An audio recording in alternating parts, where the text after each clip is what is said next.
Hello and welcome to another video. Today I'm here to do my Lisbon Book Fair haul. So I went to the Lisbon Book Fair 3 times this past month.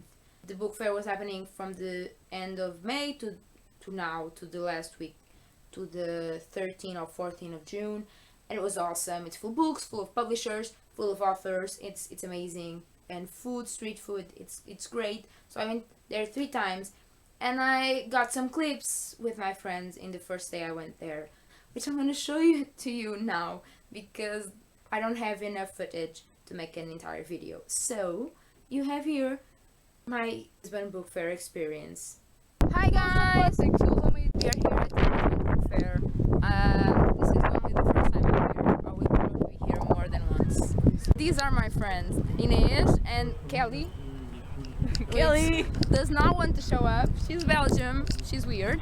And if you're Belgian, she's weird. Do not feel offended by that because she's basically Portuguese. So don't feel upset. And we're gonna see books. There's more books. Look, so many books.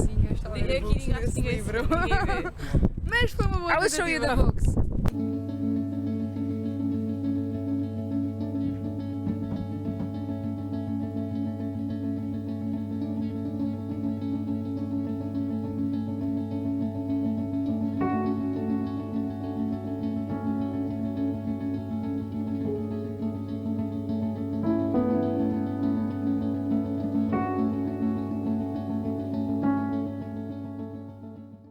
Guys, it's now dinner time. We're gonna have dinner. Pizza and a car. I'm being all weird in the middle of Lisbon, but okay. I got a book. I got a book. I got a book.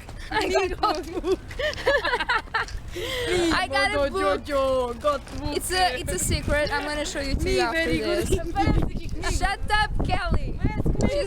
Me very good English. That's her English. Pretty nice. No, it was yours. You know me. Okay, we're gonna have pizza, and then I'm gonna go back and look at more books because that's what makes my life happy. Bye. So that was it, and now I have some books to show you.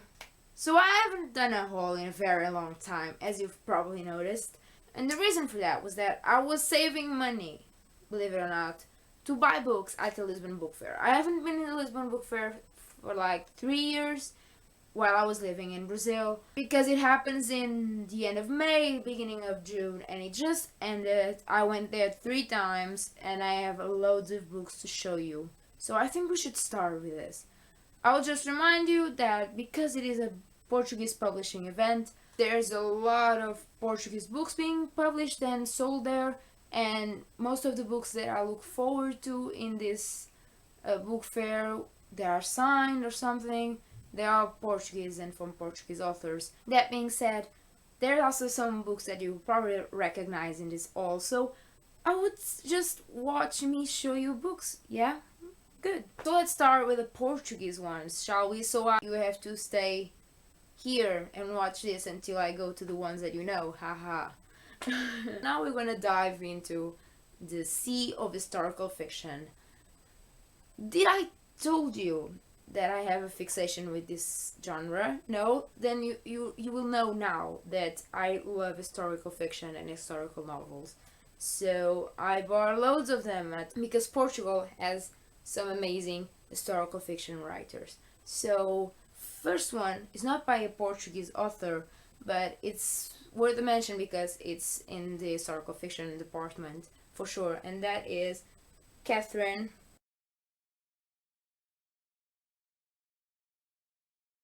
So I know nothing about her and I want to know, obviously. So I bought this very short historical novel, and that will probably keep me slightly informed, also misinformed, and also entertained. So that's why this happened. Now into the Portuguese historical fiction books. I bought I have 6 new ones to show you, but 2 of them I didn't pay for, so that's great, right? So let's begin. Here I have Seen a Show Portugal by Domingos Amaral. Title could be translated for This is How Portugal Was Born, and it's basically, I believe, about the creation of Portugal. And then the subtitle is For the Love, by the Love for a Woman. So that's intriguing. It's an historical novel, and the author was there, so I got it signed. And it says for Mariana, kisses, Domingos Amaral. Yay! In Portuguese, obviously. Now I have the most anticipated book for this book fair. I got it at the second day there with my mother. I talked with the author. I published a photo in Instagram if you want to see it. And this book just came out, and she's releasing it in the book fair. So she was there to sign this book, but also others by her. And so I bought it because I didn't have it yet. I was waiting for the book fair. And it's Dona Teresa by Isabel Stilwell. This is about, fascinatingly, about almost the same topic as the last book I showed you. Dona Teresa was the mother of the first king of Portugal. So this will be about the creation of Portugal as well. This is like the oldest time period she has ever written about. This is in the 12th century after Christ. This was also signed by her. And she's not like one of your American authors who just signs the name, and she just wrote, like, we talked for a bit, and I told her, I talked about her first book to loads of people because I love it so much. And that I was really looking forward to this one, but I had exams to get accepted into a new degree here in Portugal, so in a new university. And so we're talking about that, and she says, so you have to wait until after the exams until you read this book. And I was like, yeah, probably. So what she wrote to me was, to Mariana, in the hopes that her exams will go well, and then that you have all the time in the world to read Dona Teresa. And then she's like kisses, and we write kisses everywhere, everything.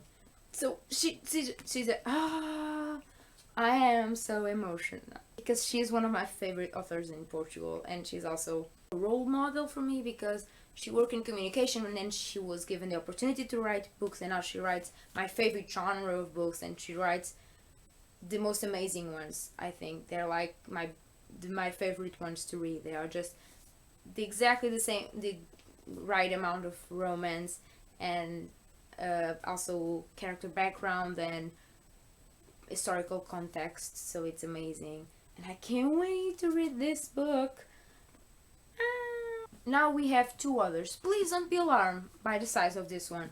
This is called Padeira de Aljubarrota by Maria João Lopes Carvalho. So this is the baker from Aljubarrota, and Aljubarrota is a place, but it was also a battle, and this is about the woman that, according to the legend, killed an incredible number of men from the other side. And it's also, this is a historical novel, so it's not just about facts and the battle, it's about her life and a story of love, treason, and bravery in times of crisis. And it's a novel, an historical novel, and it's gigantic, but the other one by this author is also gigantic, and I haven't read it yet, but she won an award, like one of the biggest awards in Portugal for the book previous to this one, so I can't wait. And it's also really beautiful. Have you noticed that the historical fiction novels in Portugal have beautiful covers? It's true, it's beautiful. Look at the gold. Then I had an impulse buy.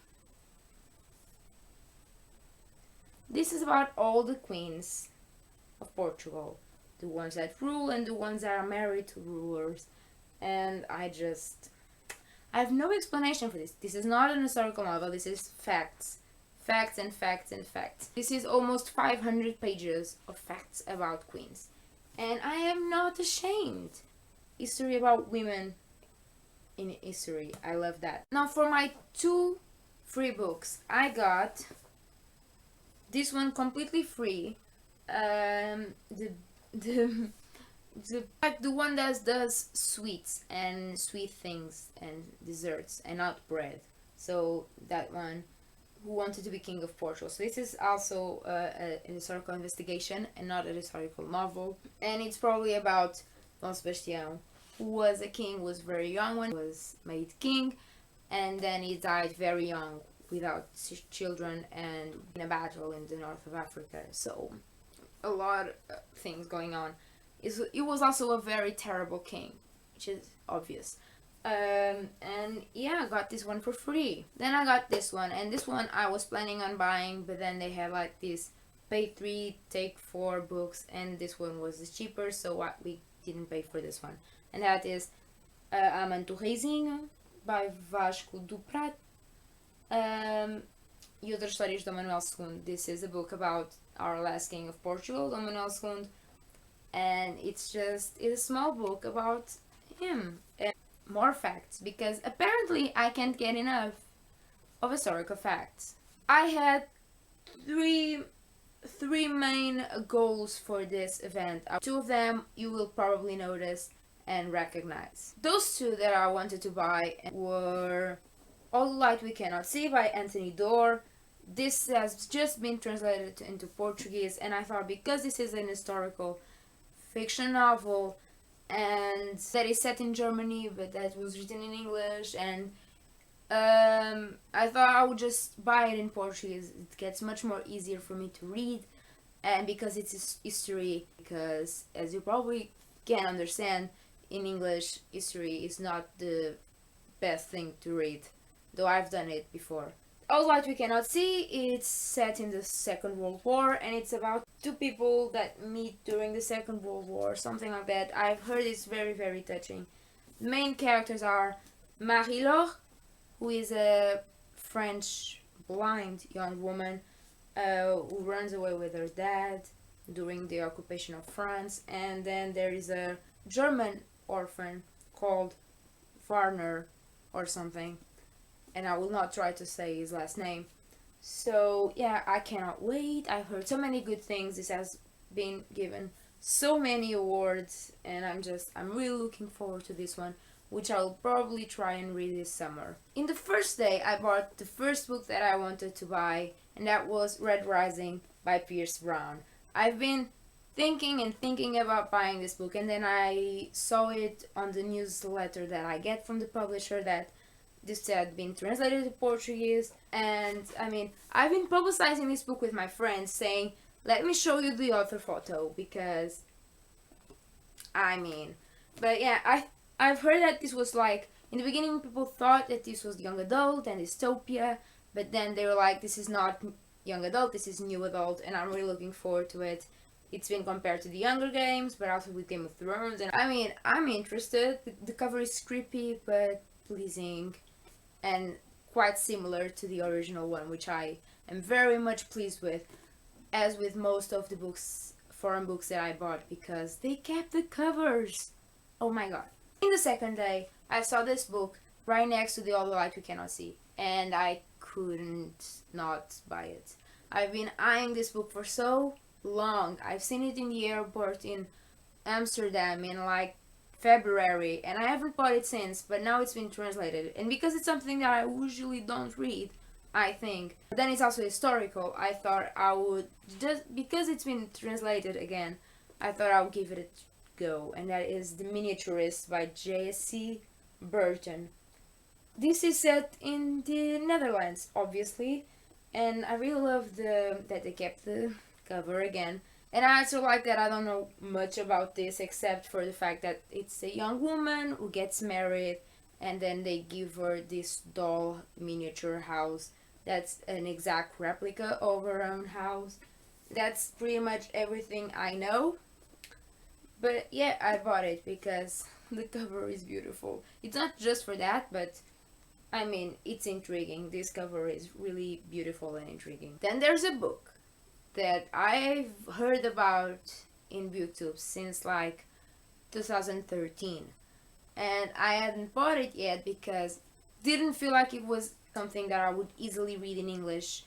Again, I saw it for 10 euros translated to Portuguese, there is The Night Circus by Erin Morgenstern.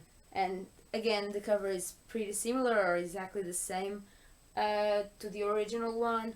And again, I know nothing about this book, except it's about a circus, a mysterious circus. So, next I was talking with my friends about Haruki Murakami, and we're advising a friend of mine and explaining her who he is and his work. And the day after that, when I went with my mother, I saw this book at the same stand as The Night Circus, again for 10 euros. And I remember what I've been told, which is the best book to start with by this author is Norwegian Wood. So I got it. Norwegian Wood by Haruki Murakami. Obviously translated to Portuguese. The title is not translated because it's the title of a song I've learned. Don't kill me.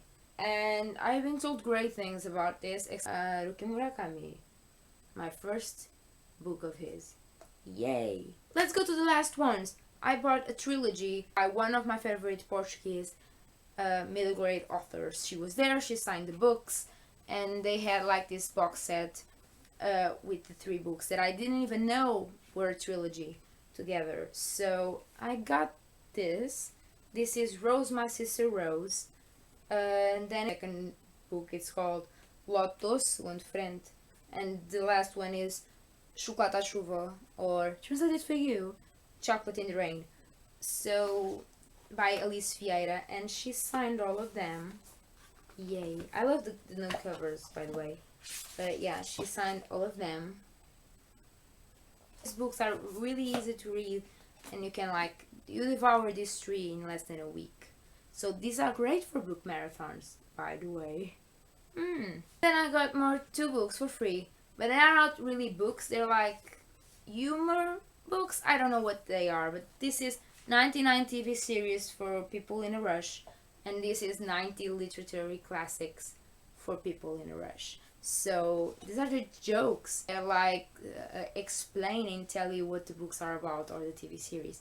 They're full of spoilers. You cannot see this if you want to read these classics or watch this TV series, but they are funny. They are funny. So those were all the books that I got in the Lisbon Book Fair. I hope you liked this video. I hope I didn't bore you to death. And I will see you again very soon with another one. Bye!